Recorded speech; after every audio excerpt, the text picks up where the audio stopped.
Hey y'all, welcome back to New Slang. I'm music journalist Thomas Mooney. We are kicking off the week being joined by country singer-songwriter Randall King, who is releasing a new EP this Friday, December 11th. It's titled Leanna and is named after his late sister who unexpectedly passed away earlier this year. At 4 songs long, it really is as heartfelt and endearing a tribute to his sister as you would expect from Randall. You hear a lot of wisdom and perspective and gratitude from Randall in these songs. And not that anyone has needed more reminders this year, and I'm not saying you or I or anyone else is ungrateful or anything, but let's just be honest. It's easy to take folks for granted.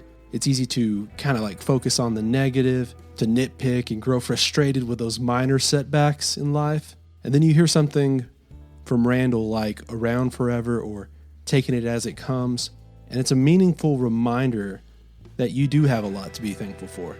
And I mean that mainly in the form of friends and family, and yes, even good-hearted strangers. Sometimes you just have to take a minute. The songwriting and spirit of these songs from Randall, it just feels like he's continually finding new highs. You know, I've known Randall for a good while, and not to pat myself on the back for this one, but I knew it was just a real apt description and just good when I said it. Somewhere in those written archives, I called Randall a, quote, neo-traditional country revivalist. I still stand by that. I think it's just really apt to the way Randall is as an artist. He has a lot of those same values. But again, more to my point on Randall continually finding those new highs, sometimes you just have to take a minute for some of that perspective as well. You just got to have that gratitude to see how far we've come. I still remember back when he was getting the EP Another Bullet ready and thinking a song like Ain't Waiting on You was just a turn in Randall's writing. It's still a good song, but then of course, you fast forward 4 years and he's releasing songs like Hey Moon. I won't spoil it all because we talk about it at length during the interview, but as Randall says, they could have taken a different approach with that song. That could have come out a lot differently. It would have been real easy to just kind of go that paint by numbers route. It could have been a great song that way too, of course, but there's just so much nuance and substance with the route that they went. And I think for as great a vocalist and a mood setter Randall is, it's really been the lyrical content that has separated him from the pack. It's everything from those clever hooks and that wordplay to those unshakable choruses to the precise storytelling arcs and the principal themes of his songs and records in general. Again, Leanna by Randall will be out officially this Friday, December 11th. I expect each and every one of y'all to stay up on Thursday night to listen to it.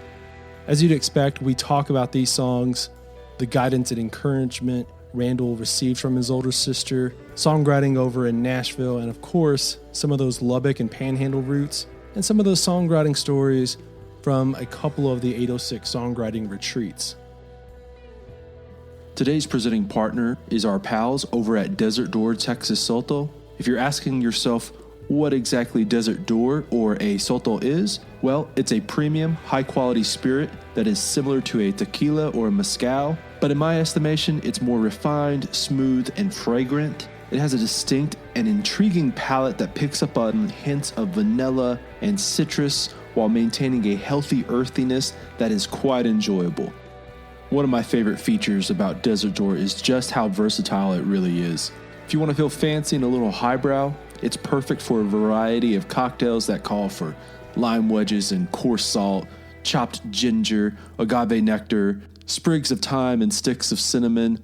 If you're down to muddle some fresh fruit, all that kind of stuff, it's perfect. It's great for experimentation and fine-tuning all of your mixologist skills. And then also, if you're a little bit more down home and casual, you got that denim jacket on, it's just perfect for those short and sweet, simple go-to favorites that hit the mark every time.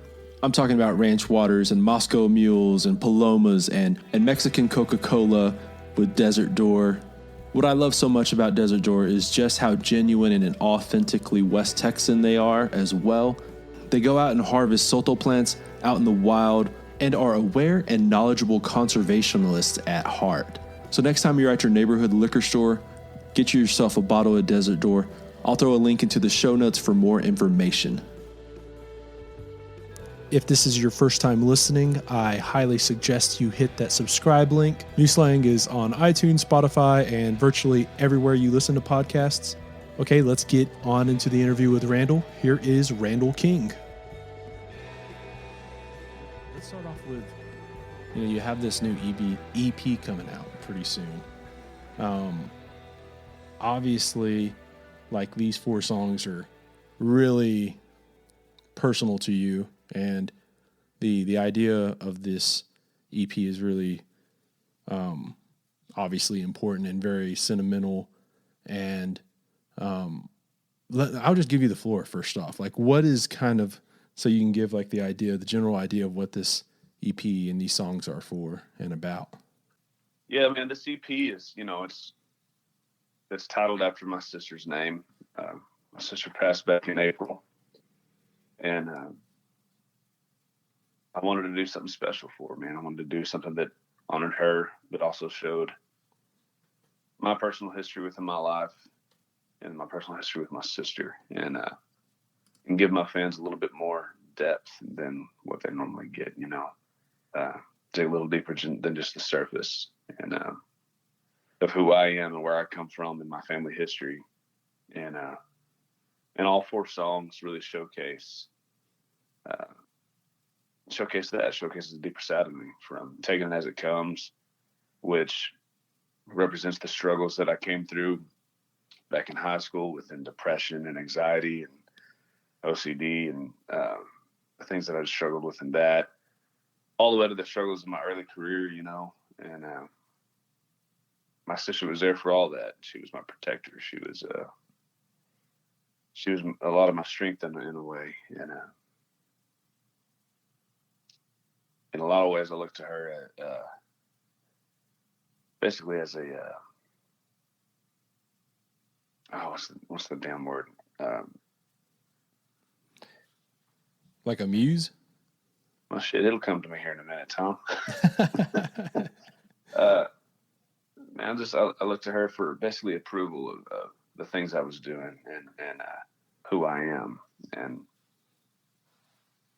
between sending her songs that I just wrote, which was Hey Moon, I wrote that about Danny Sadra and his little girl, and a separation of being a parent and going through custody battle, and how it broke him. And when I wrote that song, I sent it to Leanna for approval, just, dude, check this one out. That's cool. And it was just a little iPhone voice memo on it. It still became her favorite song, and her song for her and her daughter. And this whole EP just showcases little subtle things like that, around forever. I mean, that's one that's basically about holding on to your loved ones and taking advantage of the time that you got with them, because literally we ain't gonna be around here forever. Our time is limited, mm-hmm. and it can be gone in a blink of an eye, which is how it was with Leanna. We knew that she was getting bad, but we didn't know it was that bad. It was going to be that quick. And then you got I'll Fly Away, which is a song that I sang her home to Jesus to. And it's also a song that I've been playing on guitar since I was in 1st grade. It's one of the first songs I ever learned on guitar. And I played that song from talent shows growing up to my grandpa's funeral. And then this past February, I played my version of I'll Fly Away for my other grandpa's funeral. And I didn't really think that I'd be playing it for Leanna and singing her home to Jesus, or even played at her funeral, but I did. And that version just kind of happened, man. It was one of those things that I stumbled into, and I made it my own. And I was like, man, we gotta put this on the EP. It's got to be the final song on the EP, just because it needs to be on there, and it's gonna finish out this EP beautifully. And I think it's a good finalization of those 4 songs, man. Yeah, like it's always one of those things where, when you think of like a lot of the stuff that you come out with, obviously there's a lot of that honky tonk grit, and there's a lot of the, the late night honky tonk songs and the just the live, energetic, all that kind of good stuff right there. But man, you just do a lot of these really just, just mature ballads and life, like just life songs. You know what I mean? Like there's a lot, and like what you've done here on this EP is, I think it's kind of shown another side that we've all kind of known about, and a lot of your fans have known about. But for the general public, if you're just kind of like a casual fan or one who's just been listening to the music, I feel like they're gonna take these 4 songs and realize that there's a lot of depth to the Randall King song catalog. And these 4 songs are just whenever you sent them over to us, it was just kind of a, man, like what you're saying a statement, but it not being a, just in that form.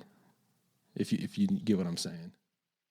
Yeah, I mean, there's like I said, it's a deeper side of me, man. I strive myself on my songwriting, and I mean, obviously, our live show is upbeat, honky tonk. It's fun, and not every song is designed to be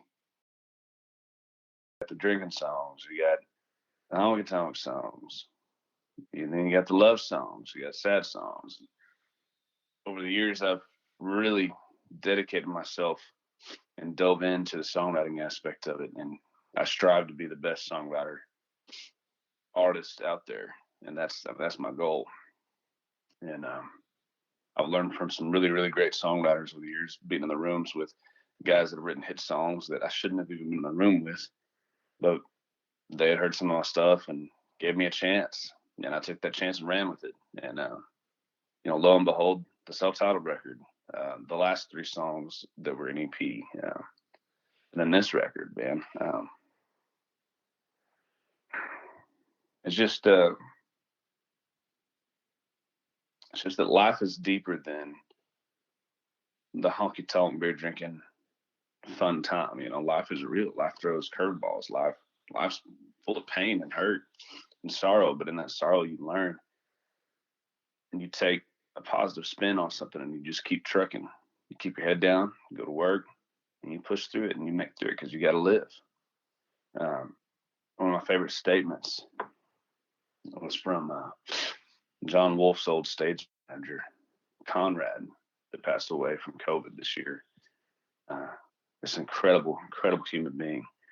He survived cancer twice, only to contract COVID, and it finally got him. But to survive cancer twice and live by the statement that he always told people: get busy living. That's life, man. You gotta get busy living.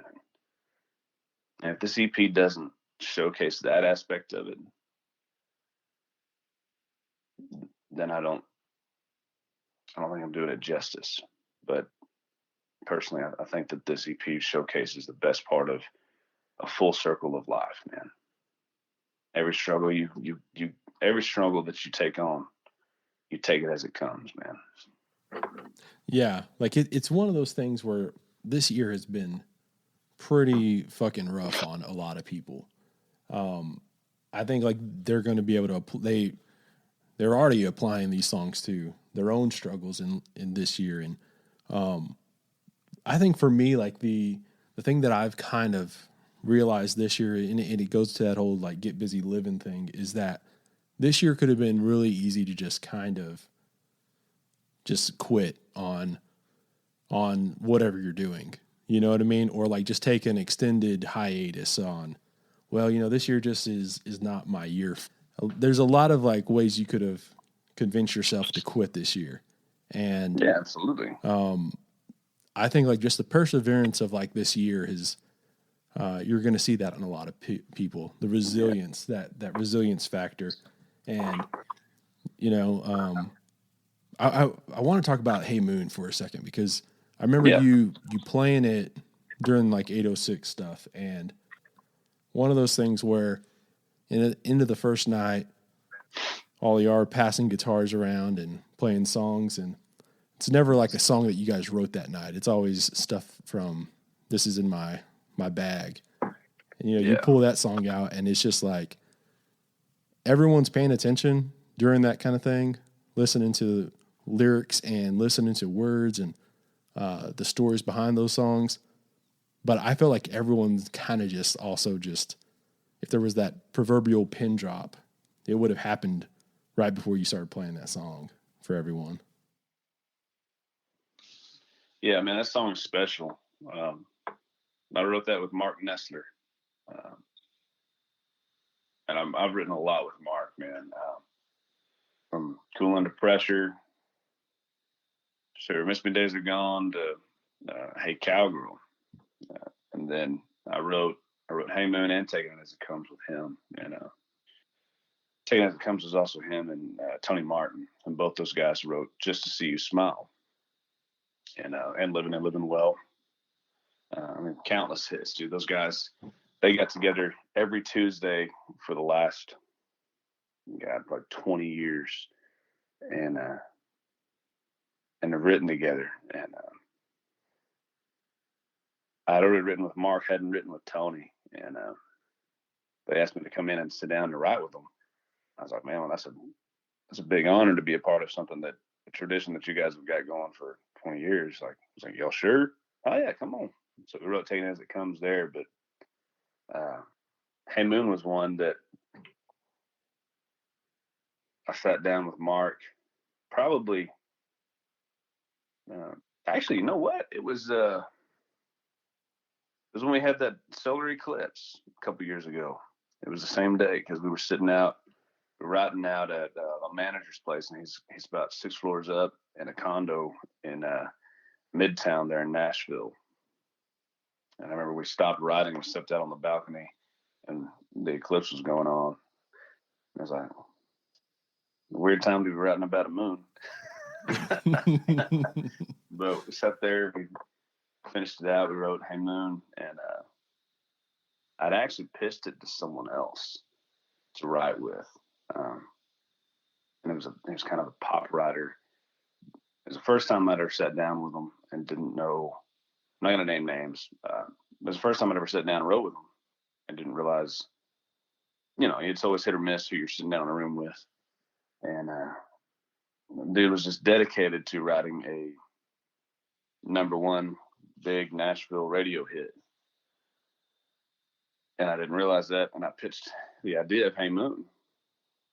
And it just, every angle, every corner kept taking. It was just trying to get poppy with it. And I was like, you know what? I'm going to take this one. I'm going to put it in my back pocket and we'll write something else. I wrote a song and it was pretty good. It was pretty good, but it wasn't no Hey Moon. And I sat down the next day with Mark and pulled it out and tossed him the idea. I was like, look, dude, you can take this song and it can be the most typical love song. There's a dude talking about his girl, where's she at, what's she doing, talking to her through the moon, which is your typical angle on that. I said, or you take this angle, and I told him about Danny and Danny's little girl Molly, and I was like, you know, Danny's one of the best fathers I've ever known. Just would do literally anything for his daughter. Would just lay down his life right there. He'd do anything in the world for her. Absolutely loves her. And for whatever reason, he got hit with a court suit from his ex-wife, and had to go to court and fight for his daughter. And for 60 days, legality-wise, he couldn't see his daughter, and it just completely shattered him and broke him. I mean, that's the roughest I've ever seen Danny. And Danny's one of the most positive lights out there. Whenever he walks up, I mean, you know Danny, he walks up, oh, dude, goddamn dude, what's up, dude? No, shit. I mean, Danny's just positive, man. He's a good dude. And 60 days, man, he was broken. He was not that same person, but he changed his whole life around, stopped drinking completely, and was just 100% dedicated to doing whatever it took to be able to see his daughter. But in that 60-day time frame, I sat there and I wrote Hey Moon just for him and Molly and sent it to him. And I was like, I just think that this song, this angle, singing about Danny's position, wondering what his daughter's doing. Is she okay? Because he was just in an absolute powerless position of even knowing, because she had the full control. Yeah. Which that's, it works both ways as far as that goes. As far as just parent versus parent, man. It don't matter if it's a man doing it to a woman doing it to a man. Parent versus parent. It's a pretty shitty angle to go through on the opposite end of it, where you can't see your kid, regardless of the situation. So I think this song speaks volumes to those people. Yeah. I mean, it's one of those things where those kind of situations, it's a slippery slope, obviously, where, you're with somebody and that they break up, and,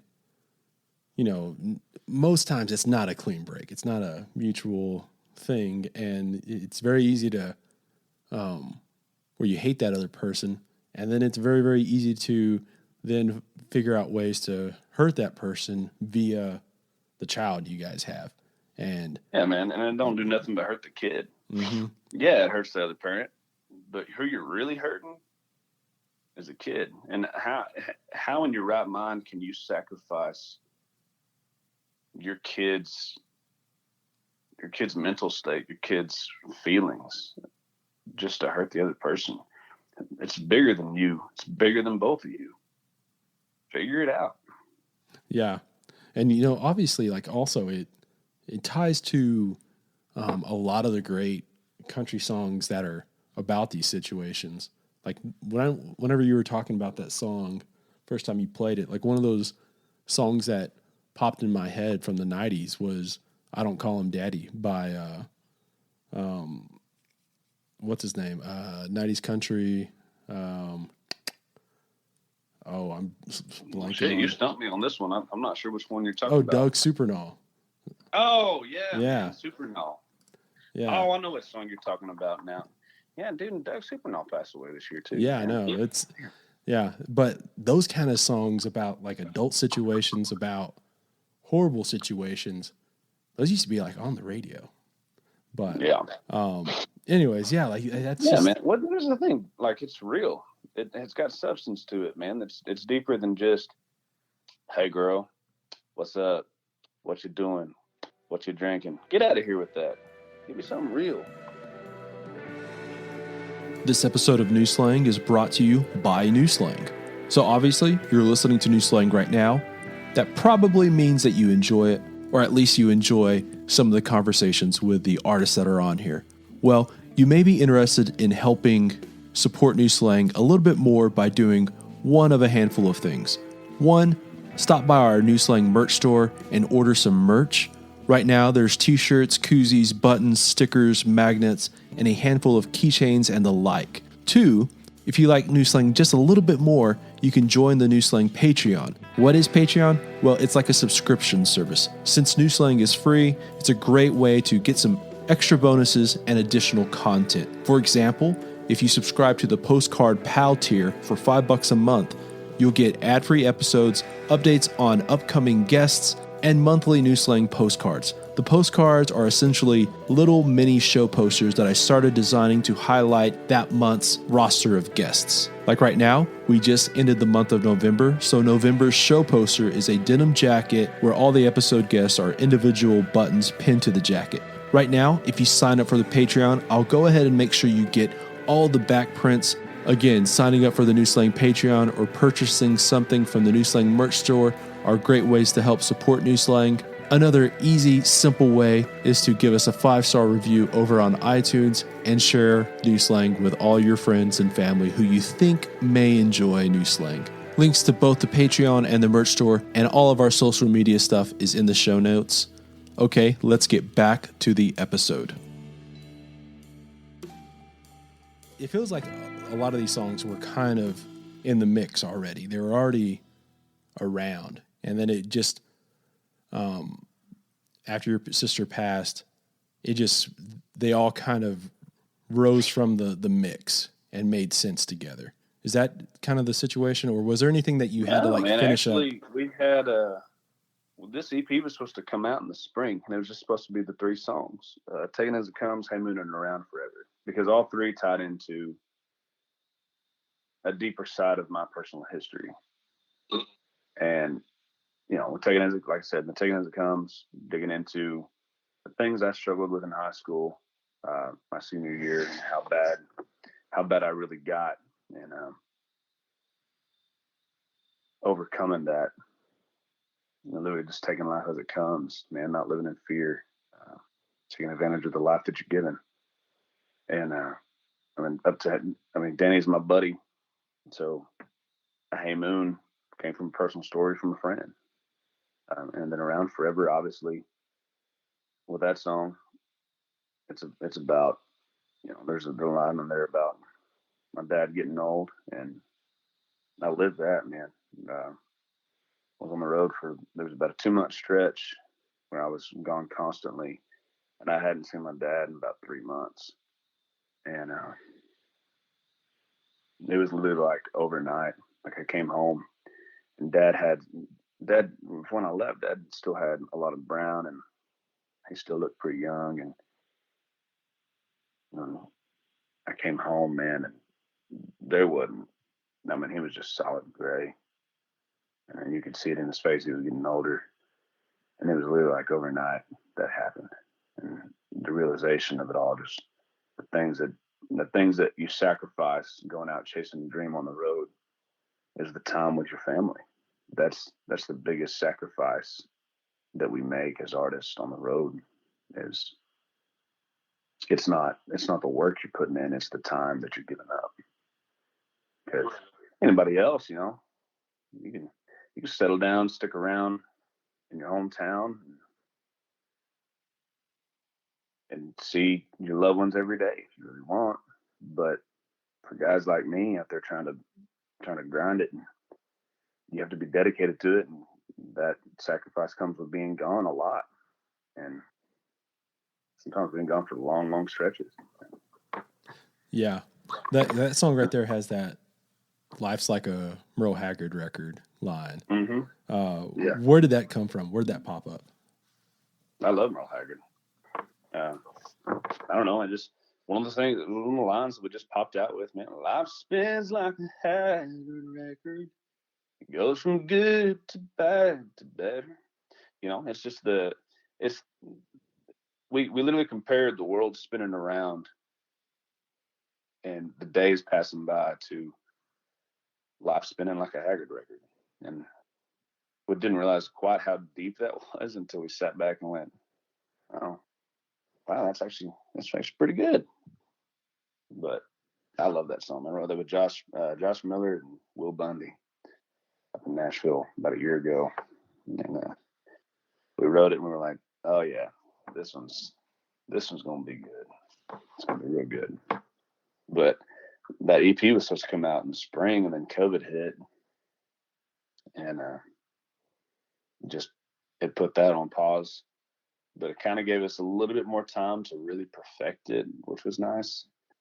But oddly enough, when COVID hit and pushed everything back, Leanna passed away, and I was sitting in her Jeep out at my dad's place in the middle of the night, the day she passed,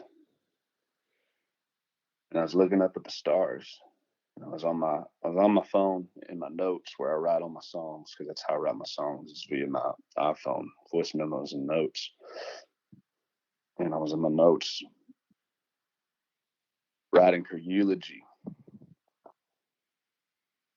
No, I wasn't writing her eulogy. That was a little bit later. I was just writing my thoughts down, writing the day down, and what I wanted to say, because I was going to take a break from social media, and I wanted my fans to understand why they hadn't heard from me in a while, why, what was going on, and that I was just going to stop and take a break from music. I was going to put my career on pause for a second and just heal for a little while and grieve. And I was coming up with what I was going to say and telling a story about everything that went down. And as I sat there and thought about it all, I thought about that EP. And it was almost kind of like Leanna was speaking to me in a way, I think, too, because all the ideas, everything came to me from the album artwork all the way to adding Off File Way into the EP, as well as just the full ideas of how she tied into everything. Because every memory of me and her it just came flooding to me, and I realized how deeply she tied in to my personal history. And I mean, she's part of the reason I love country music, man. I wouldn't have been a massive Dierks Bentley fan had it not been for her giving me that first Dierks record. And then I compare a lot of my writing and who I am as an artist to those first 3 records of Dierks, man. And she tied into all of that. I mean, hell, the album artwork is a black background, which black was her favorite color, with a yellow rose, which was her favorite rose, and then it's in gold, which we got gold from the last name King. In gold, it's her signature, which I had from a piece of paper that from a notebook that she left us. And she knew she was passing, and in that notebook she wrote all sorts of notes to us about. She wrote a specific note to me that my niece, my oldest niece, gave to me so that I had it, and it was a personal note to me about what Leanna wanted when she passed, and where certain things of hers were going to go, and she wanted to be cremated, and all these things. And in that notebook, I had her signature, and so I took a picture of it and sent it to Warner, and then they replicated it and put it on the album artwork. I mean, all those ideas came to me right there in that Jeep, and it was like God's timing on everything was just incredible, man. For as shitty as the situation was, it just came out. It came out really well, man. It came out as one beautiful way to honor her. No, absolutely. I mean, it's very much like it's strange because, like, again, like I go back to saying I hear these songs and you kind of just apply them to your own life in a lot of ways, but then also just knowing you and knowing, how difficult this year's been. It's also one of those things where you're just like, those songs are, because obviously, like, as a listener, you almost always kind of just take ownership of a song that you love or that resonates with you. But in a lot of ways, I'm just like, man, those songs right there are you and your sisters, and like that, that's fine. And I don't know. Like, long story short, I think like you did like a hell of a job at, preserving some kind of legacy and tribute, and it's just yeah. I think underlyingly, I wanted something that was going to be permanent too. When you record music and put it out there, I mean, it's out there, it's permanent. And for me, it was something to cling to and hold on to.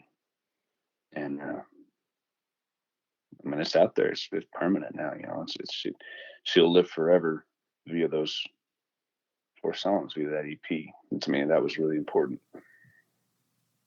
Yeah, switching gears a little bit. One of the things that we've been doing the last few years has been the 806 songwriter thing. And, I think that going out there with y'all and kind of just being that wallflower in the room, the fly on the wall.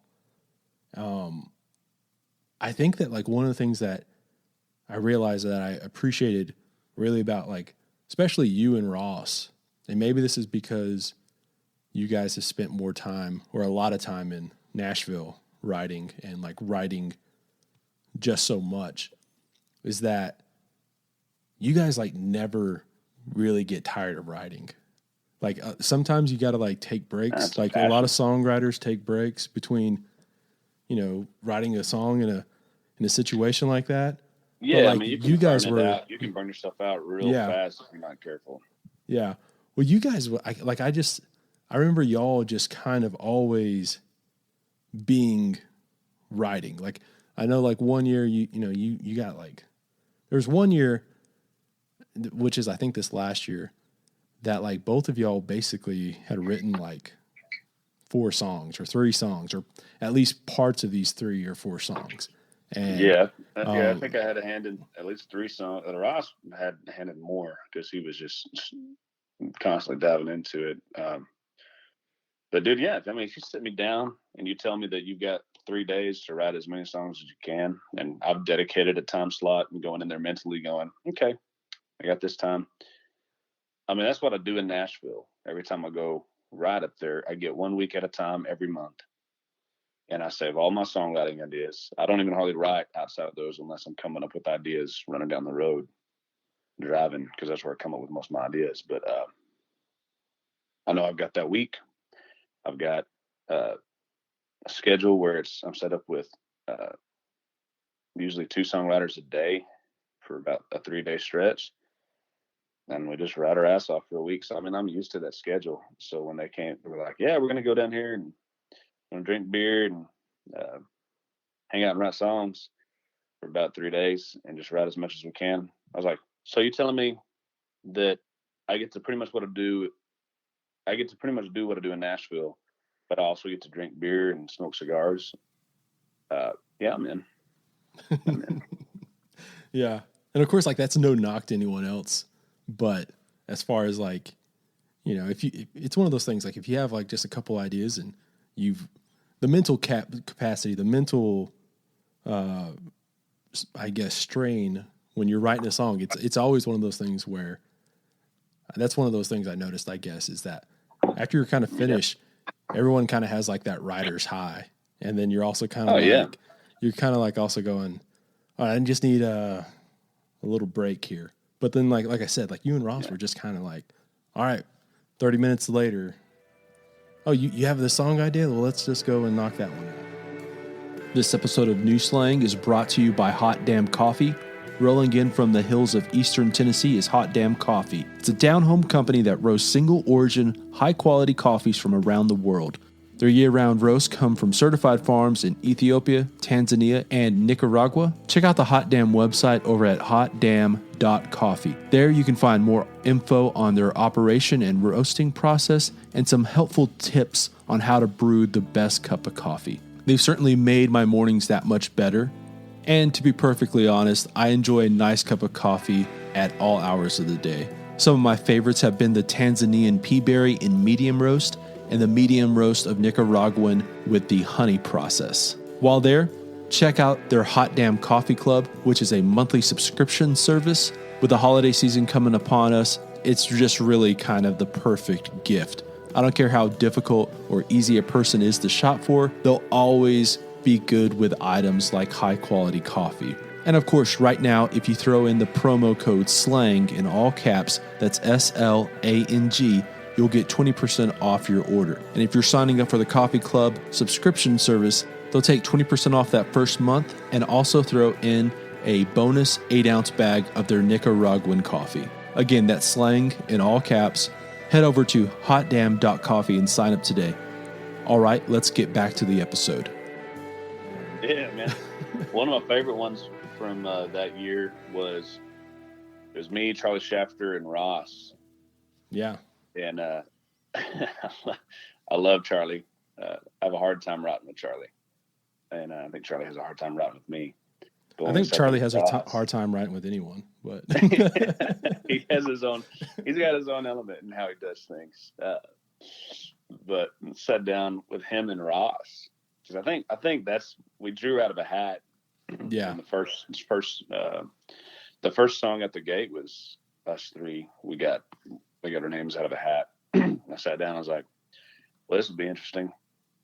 And sat down and went through a couple ideas, and then Ross goes, "Man, I got one. I played a gig in New Orleans one day, and it was late at night, and I was just upset. Played the gig, it was all right. Like I went down on the corner of the street,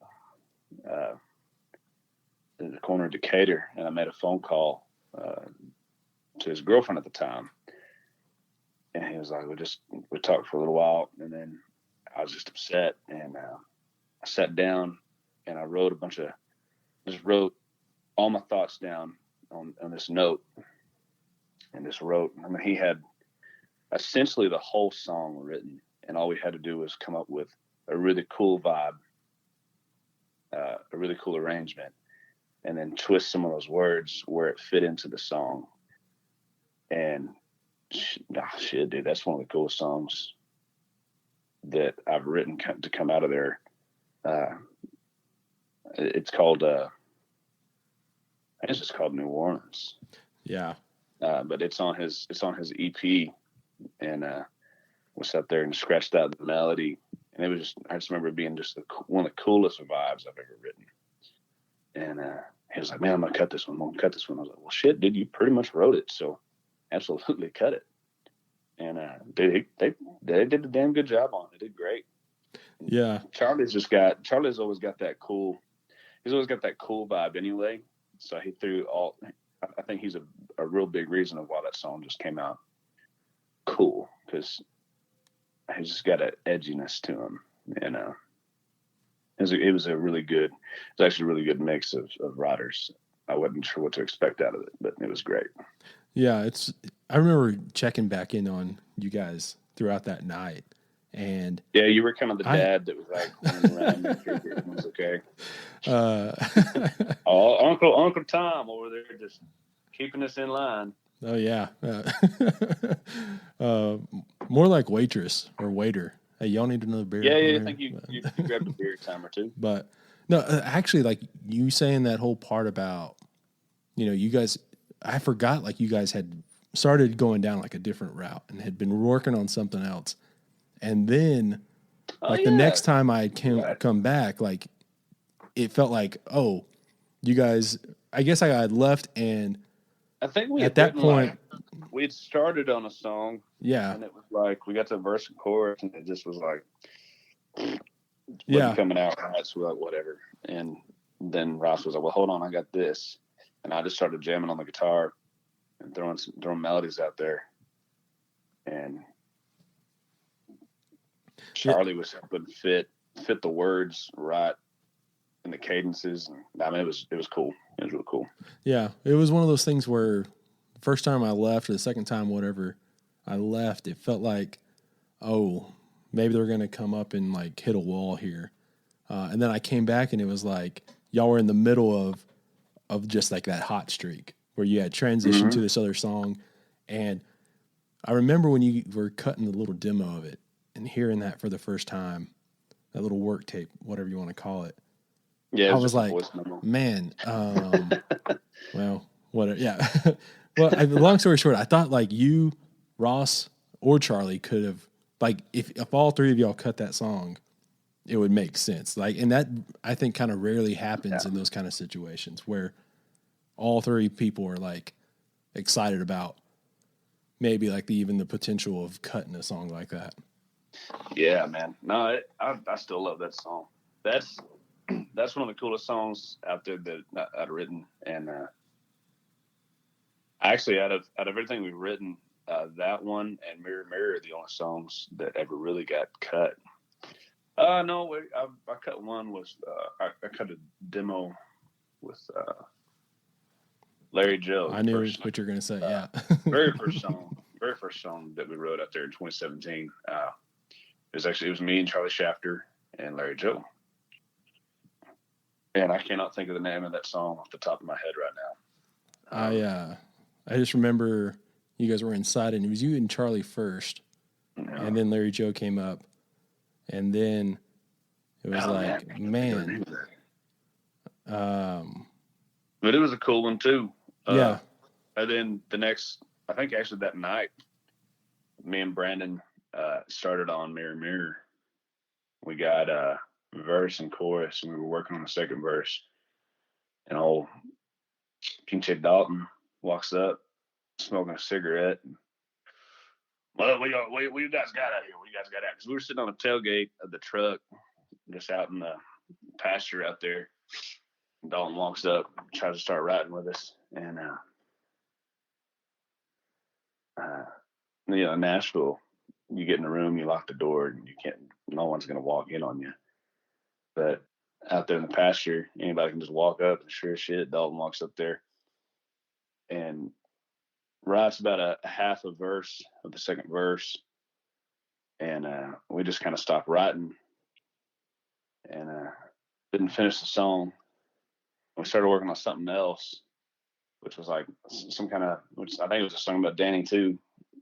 Dalton had this idea called Staff Sergeant Sadra, and started writing that, and so we were drunk, and we got about halfway through that, didn't finish it. I think Dalton finally finished it on his own, but I left, and I brought Mirror Mirror back to Lubbock with me, and just sat at home, was working on it, and cleaned it up, and then I kept one line that Dalton wrote. So he's got one line in all of Mirror Mirror, and it was just Show Me Her in the Early Fall. And then I wrote the rest of the second verse, and wrote the outro, and I was thinking, what would Brandon Adams say? And I was like, well, Brandon Adams would say something about a crystal ball. I know he would. And so I threw that last line in the very last outro verse, and then sent them a voice memo, and they were like, damn, that's country. And that song wasn't even going to do nothing. I was just going to sit on it. We never put it in the live show.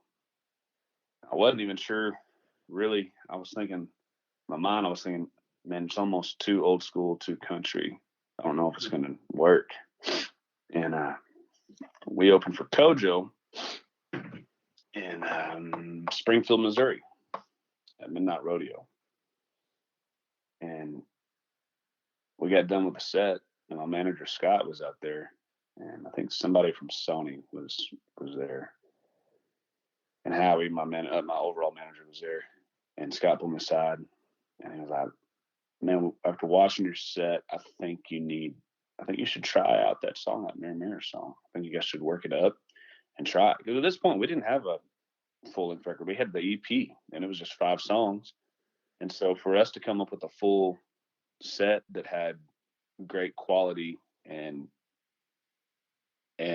different levels of direction, vibe, and energy, we had to take songs that I'd just written and sit there in a garage and work them up. And I had to basically produce what we were doing in the garage. And my band at the time, they threw some ideas in as far as arrangements and this and that. And I'm like, Keep Her on the Line, One More Won't Hurt, Mirror Mirror, all of that, all those songs came out of a garage in Lubbock, Texas. And then they just transferred really well to the self-titled record. And I think If It Ain't Broke was one of them too. Because I needed better songs for our live show. And we got done with that show in Springfield, and Scott was like, "Man, you think you ought to try that Mirror Mirror song?" And I was like, "You think so?" "Yeah, I think your set needs something that country. I think it'll give like a fresh breath of air to this upbeat honky tonk stuff you're doing." And I was like, "All right, we'll give it a shot." We sat there in the garage and worked it up. And as we were working it up in the garage, I was like, "Damn, this thing's cooler than shit. It's cool." And we started playing it live. And I'll be damned, dude, by about the middle of the song, like, crowds were singing that song back to us. And it's unreleased. And this is the first time they were hearing it. In the middle of the song, they were singing that shit back.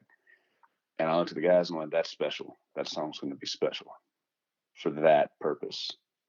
I mean, we were opening for Kojo's crowd in Omaha. And I remember going into that song, and it's not our fan base. It's Gojo's fan base. They don't know us. It's their first time hearing us, first time hearing that song. And no shit, they literally were singing that song back to us about halfway through. And I went, wow. Yeah, we're cutting this son bitch. We put it on the self-titled. And shit, that was the biggest song off that self-titled record. I know, man.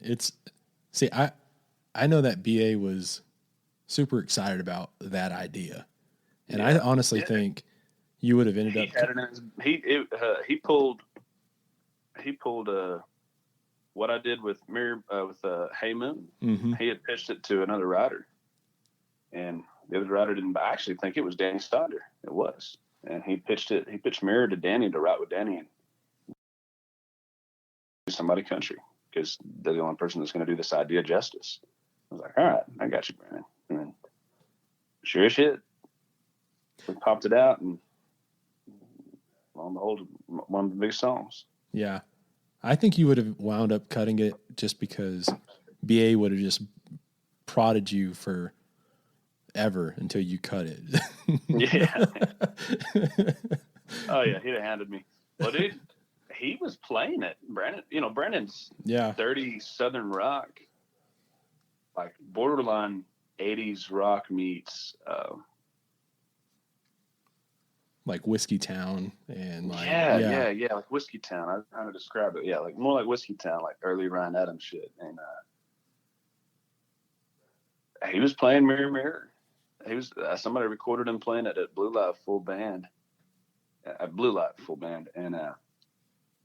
it did shit. It sounded great. I was like, ain't they rock?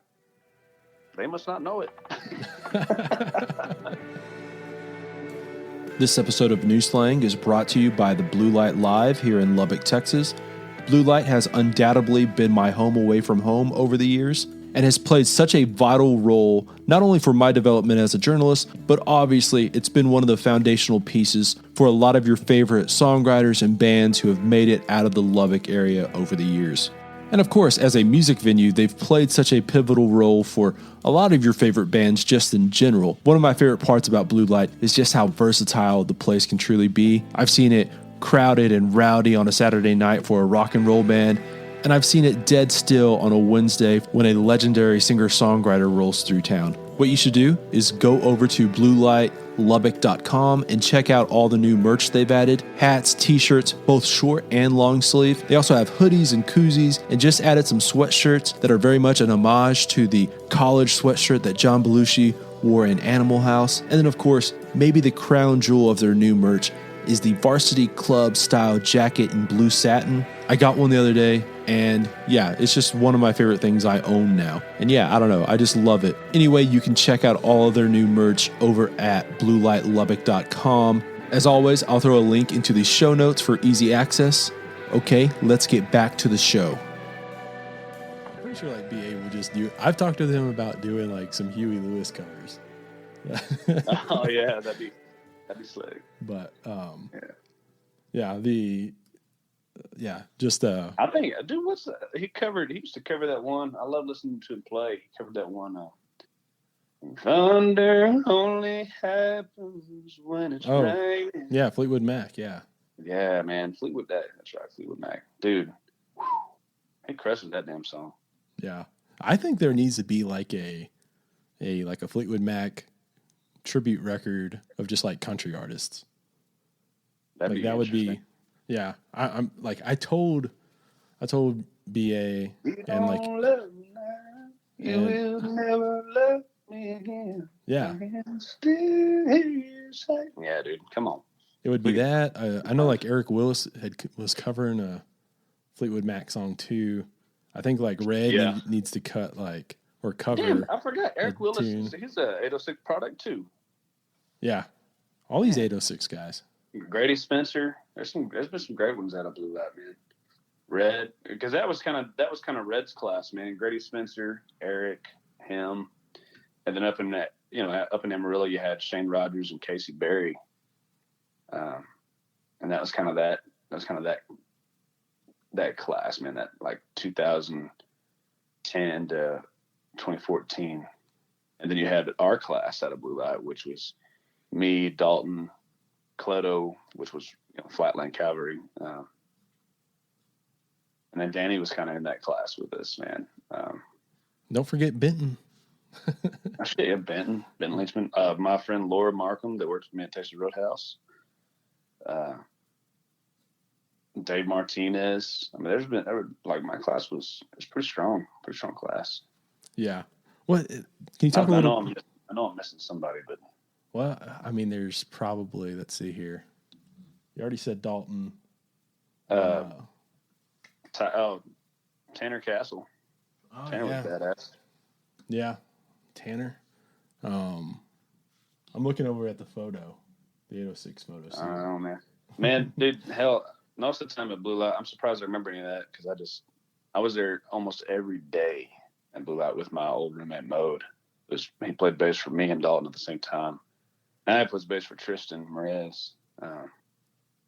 Shit, dude, we were at Blue Light every day, and in fact, like that was some of my favorite time period because my dad had just got divorced about 2013, so like 2014, 15. He was just always coming down to Blue Light with me. It was like a 2-year stretch where he'd call me out of the blue because he was home from driving the truck. Call me, what are you doing, boy? Oh, shit, me and Mo just sitting around. We're about to go out to Blue Light and go watch such and such play and go drinking. Nah, I'll be down there in about a couple hours. I'll meet you down there. Well, all right. So he'd come down, and I'd give him my bed, and I'd sleep on the couch, and we'd just go to Blue Light and drink Crown and Coke all night. I think back then the big shot to take was the whiskey dick shot. It was before Blue Light came out with the burn shots. And we just, we'd get hammered down there. And I loved it, man. I loved that time frame in my era because there was not much responsibility. There wasn't a whole lot of stress. It was just on the very, very starting edge of me going out and playing music and doing what we're doing now. And, just life was simple, man. I had my dog Ranger.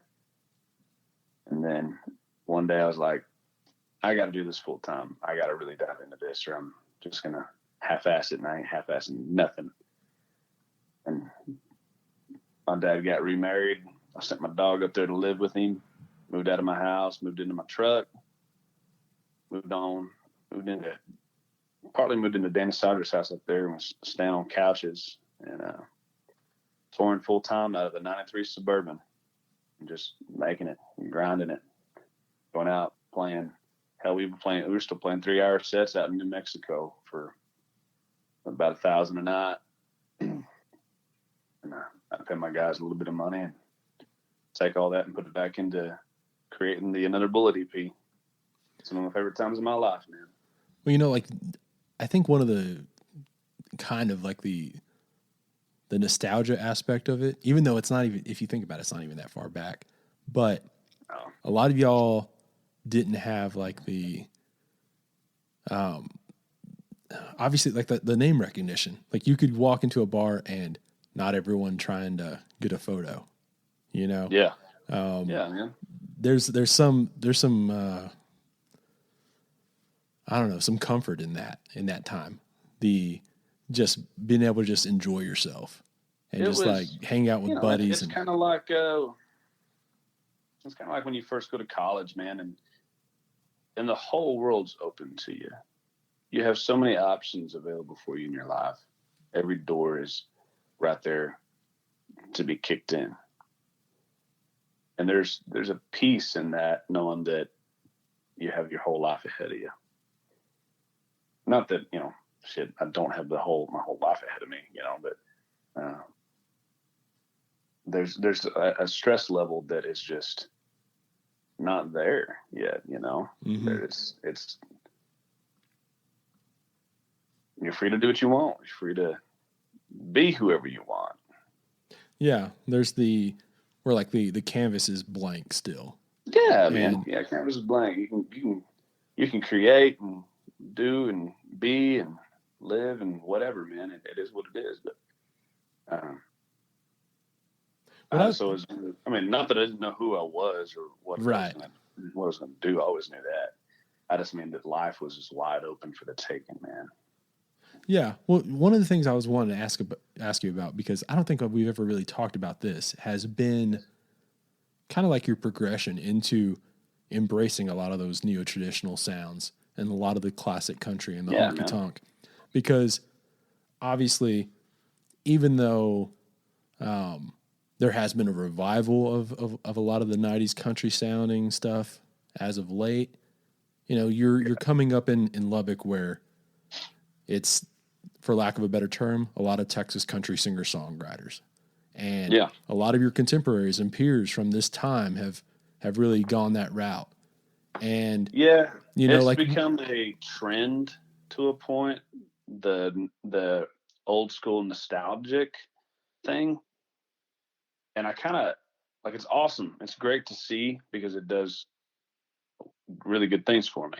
Um, but I was never trying. I was never trying for that. I wasn't trying to be 90s country. I wasn't trying to be 80s country. I wasn't trying to be 2000s country. Uh, I was just trying to do what I do and be me. I mean, I had a budget, a time frame, and with that self-titled record, it was. I mean, it was a lot thrown at me at once. It was a self-produced record up in Nashville in the big studio with badass studio musicians, and we had to cut 8 songs in 6 hours and 4 songs in 3 hours. And it was, you better know what the hell you're doing, get it done, and be quick about it. And so it was like I had to do a lot of pre-production of knowing what I was going to say to the musicians and what angle I was going to go for each song. I had to do a lot of work before we went in there, and I was never aiming for a specific sound. I was just aiming to do the songs that I was writing justice, and the '90s influence came out in me. I mean, I'm a big '90s fan, uh, and it literally just came out. Who I am deep down inside shined in that record, which is why we titled it just a self-titled record, because it was, who's Randall King? Well, there it is. Everything on that record, it is what it is. But I was never aiming for it. I was just aiming to do justice to the songs that I'd been working on for the last 2 years, that writing and making sure that they would come off not only live, not only great on the record, but also great live. And I think that record showcased that really well. But as far as what's been going on in the scene, everyone's shooting back towards the '90s, '80s thing, like what Midland's doing. Um, it's great for the scene because it's putting country music back out there. Am I nostalgic? No, I don't think I'm nostalgic. Uh, I think I just am who I am. I'm country. I'm not aiming to be anything other than me. I'm not aiming to sound like it's 1990s. Just aiming to do something cool, something that is a reflective of the music that I grew up on and the music that I love. And that comes out in my writing. yeah, no, I mean, like, that's, yeah, I didn't necessarily mean it in a, you're trying to shoehorn you into a corner or anything like that. But, No, obviously, no. like, whenever you start out, you kind of, like anyone who starts out, again, it goes kind of to that blank canvas, and you're just kind of relying on, what some of your buddies are doing writing Yeah. wise, and then obviously like what you Yeah. grew up on. And like what I'm saying is I think like you you didn't think about it too much. Like it just kind of, or it feels like that. It feels like a very organic kind of Yeah. Well, I process. mean, when I'm writing, a lot of, I'll say this, Tom. If it's being written today, it's already been written. Everything's already been done as far as music. I don't think that anything is new and fresh. It is to a point, but almost everything's been done, man. Uh, which is kind of, you just don't want to be redundant and just straight steal something from somebody. Uh, but I think that your influences live subconsciously in your mind, and you pull from them when you don't even know that you're doing it. It's kind of like Mirror Mirror, man. That was Brandon's idea, pitch and melody, right out the gate with Mirror Mirror on the wall. And we recorded it, and we had people talking about Twinkle Twinkle Lucky Star from Merle Haggard. They're like, man, that's just like it. And it's like, I had to like, is it? Because I hadn't heard that song forever. I sat there and compared it, and I was like, okay, yeah, just the Mirror Mirror on the Wall line is essentially the same. It's pretty close to the same melody. But everything else is different. So it's like, well, to me, that's just a tip the hat to Merle Haggard. I think Haggard would have been like, well, hell yeah, son, write that country shit. I don't think that by any means it was just a copy and steal. I think subconsciously things just live down in your brain and they come out via your influences and songs. Want to break one more time to talk about our pals over at Desert Door and offer a handful of my favorite go-tos. By no means am I an experienced mixologist or bartender or anything like that, but these have been super easy to make and great ways to unwind in the evening. Let's start off by upping your ranch water game a little bit by subbing Desert Door in. I'm a simple man. I just kind of take a Topo Chico, take a couple of drinks out, add some Desert Door, and top it off with a few lime wedges. I'm actually pretty big on the Palomas now too. What I'll do is take some Desert Door, some grapefruit juice, a dash of agave nectar, and some fresh lime juice. And I'm kind of big on lime, so I'll throw in another wedge or two when I pour it over some ice. And actually, I'll do the exact same thing, but I'll substitute some pineapple for the grapefruit for a change up. And now that the weather is dipping down, I've started having a Desert Door version of a hot toddy. Put some Door and some honey together and give it a mix. Add in an Earl Grey tea bag with some boiling hot water. Let it just sit for a minute. Remember, patience is a virtue. And then, of course, I'll squeeze in a little bit of lemon just to have that balance. Anyway, Desert Door, it's as versatile as vodka and more refined, smooth, and complex than tequila. It's rich and balanced, so whatever your go-to is, it'll do the trick. For more info on Desert Door, check the show notes. All right, back to the episode. You know, one of the guys that you and me would talk about a little bit is a guy like Tony Lane. And him kind of being like a one of those guys who, I'll just say like right now, if you haven't checked out the Tony Lane record, like there's one out there, go check it out. It's on Spotify. Yeah, it's like I think like we counted it up like where there's maybe like 2 songs on there that haven't been cut by other people, but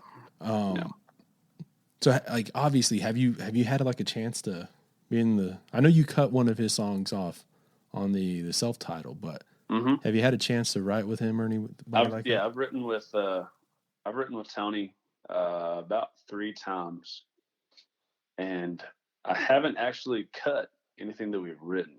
There's 2 of them that I love, but they just haven't made a record yet. Not to say that they won't ever.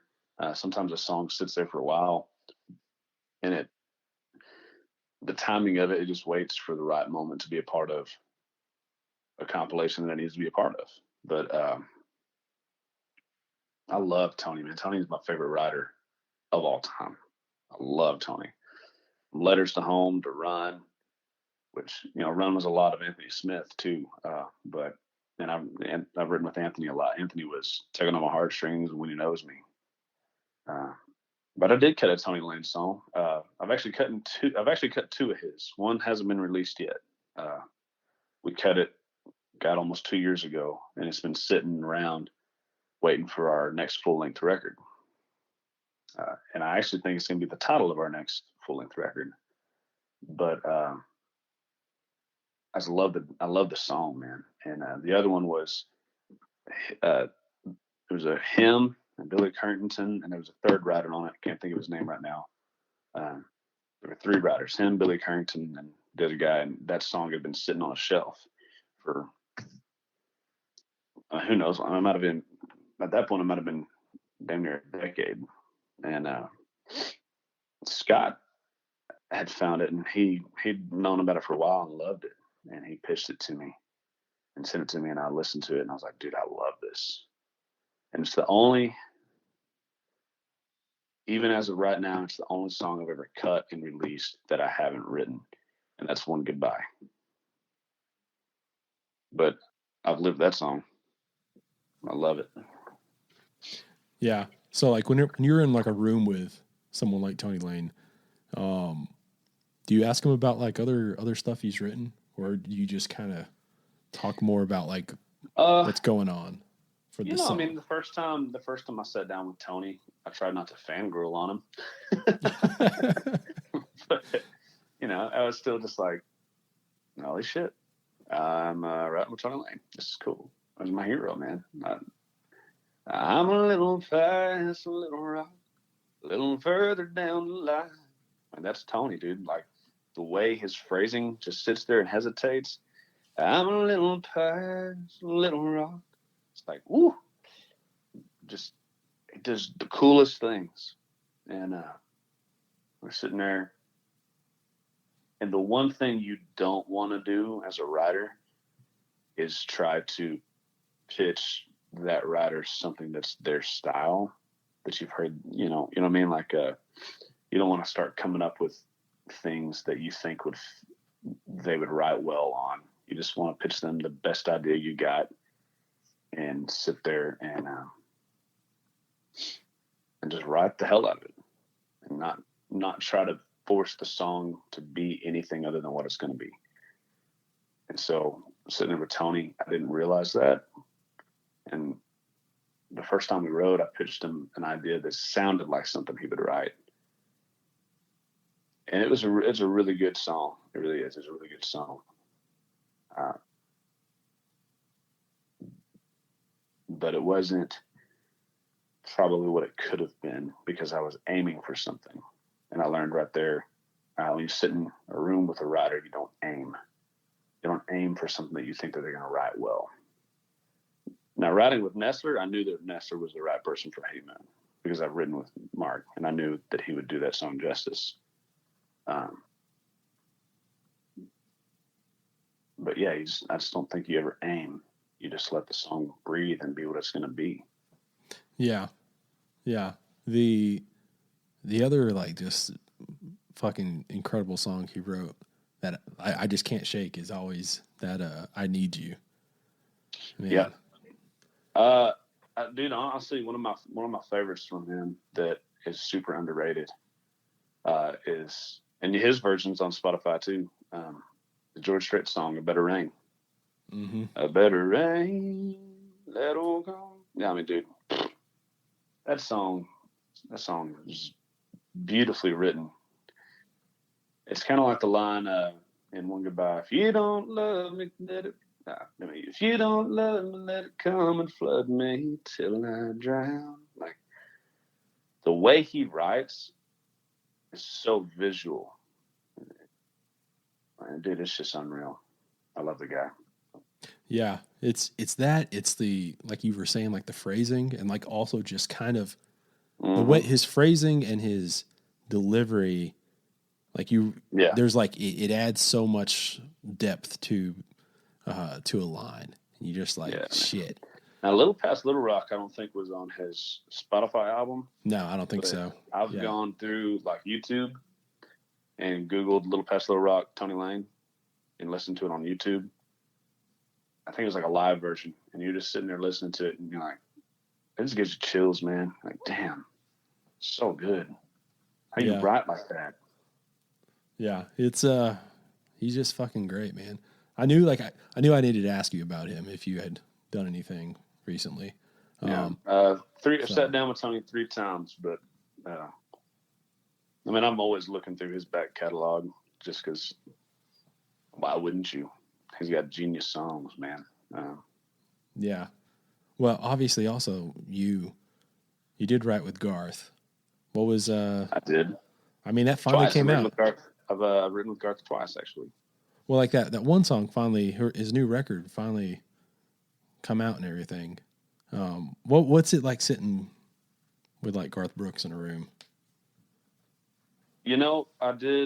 I actually just treated it like I would any other writer, man. A lot of people were asking me like, man, are you nervous? Are you like, I'd be nervous, you know. I'd just try to sit there and like, Garth, I'm a huge fan of him. I love you, man. Now let's write.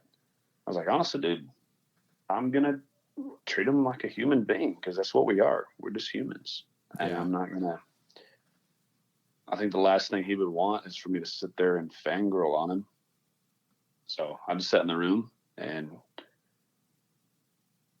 was who I was, and didn't try to do anything other than just be me and and be nice and write with him. And dude, I learned right there that Garth is the most humble person and kindest person that's an artist that I've ever met. And to me, he's the biggest country superstar on the planet, worldwide. Because worldwide, I believe he's bigger than George. And I mean, dude, to be at that level and be as kind and humble as he was, every time someone would walk in, because we wrote in his studio where he recorded everything. And we were sitting there in the middle of the ride, and someone would walk in.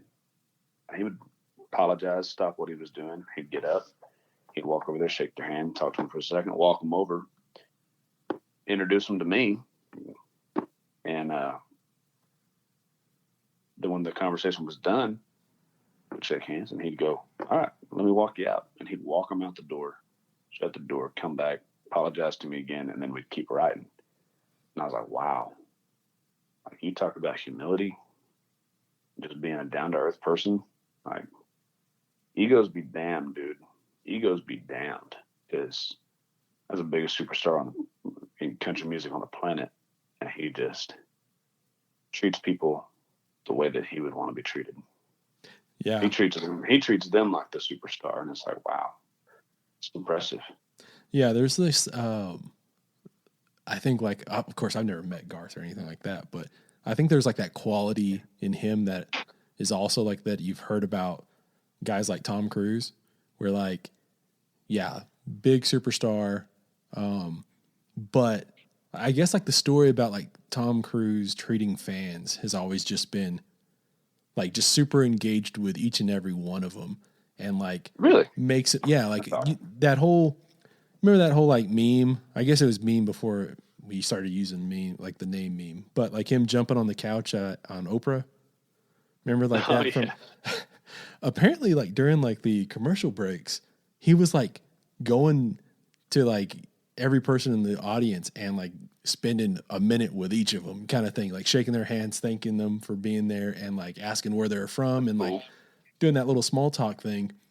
But it That's awesome. apparently never came across as like small talk. He was like in the moment with that person each time. And then, you know, commercial break happen or wherever the breaks are or whatever. And then go back and sit down and jump on the couch, I guess. I don't know. But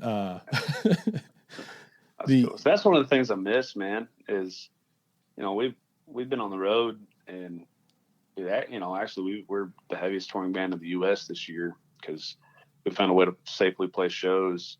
And, you know, my overhead's not crazy right now where we can go play 25% capacity and it still be safe. And but I can't go out to merch and shake hands and take pictures and do those things like I used to. mm-hmm. And that's one of the things that, you know, you're able to play shows, but like it's disappointing to not be able to go out there and shake your fans' hands and take pictures with them. Because I did that every show for the last 3 years, 4 years, you know, except for maybe on hand a couple of them where I had to head out for another town or something, and I literally had to leave early. But I can only count maybe 3 times on hand that I've never gone out to merch. And this year with you know, COVID protocols, you just can't do it because I'm a walking germ stick. If everyone's shaking my hand and getting close, hugging on me, taking a picture, I mean, dude, come on, can't do it. So that's the most disappointing part about it, because the fans are who make you, man. The people that support your music, love your music, relate to your music. That's what makes you, and that's what makes music. To me, that's what makes music great, is the fact that you can write something that's so relatable to different people, but it also what's relatable to one person isn't necessarily relate the same way to the other person. People take different meanings out of your lyrics, and it relates to them in different ways. And that to me is just incredible. Yeah, it goes kind of like what I was saying earlier about how, like, the ownership of a song. Like, you always own a song, obviously, and there's like something special about whatever the situation, whatever you wrote that song about. But once you release it, it's almost, then it becomes everyone else's song, and like they can apply whatever it is that they need to apply or whatever they get out of that song. Well, technically, I don't own my songs that are released now, though. Warner owns those. Yeah, well, except for I think in like, I don't know, 20 or 30 years, it comes back to me. That's the way labels work. Well, I mean, you take the good and the bad and the. It's all good. It's all good. Yeah, well, man, it's been really great having you on and talking about this new EP and writing with Tony Lane and Garth Brooks and everything. Yeah, man. Well, thank you for having me. Thank you for talking to me again, man. I appreciate you having me on. I remember when you used to do your favorite albums and your favorite songs of albums and things like that, and you'd rank them like 1 to 100. I remember the first record I ever made back in 2014 that we buried, actually, that old Dirt Road record. New Slang put like I think 5 of my songs in the top 100, and that record was like top 10 or 20 for Lubbock. And it was like, for me, it was the first time anybody had ever given me recognition on the things that I was doing, and it was really cool. So thank you for that, Tom. Yeah. Thank you for being a supporter even in the early not me days. We're gonna I just wish I still had like a copy of that, because I mean I would go on Amazon and sell it for $1,000 or something. And that's why you won't find those copies either. All right, that is it for this one. Big thanks to Randall. Be sure to check out Leanna, which will be officially out this Friday, December 11th. Stop on over at our partners over at Desert Door, Hot Damn Coffee, and the Blue Light Live. Check out the New Slang merch store and Patreon while you're at it. Okay, I'll see y'all Thursday for another episode.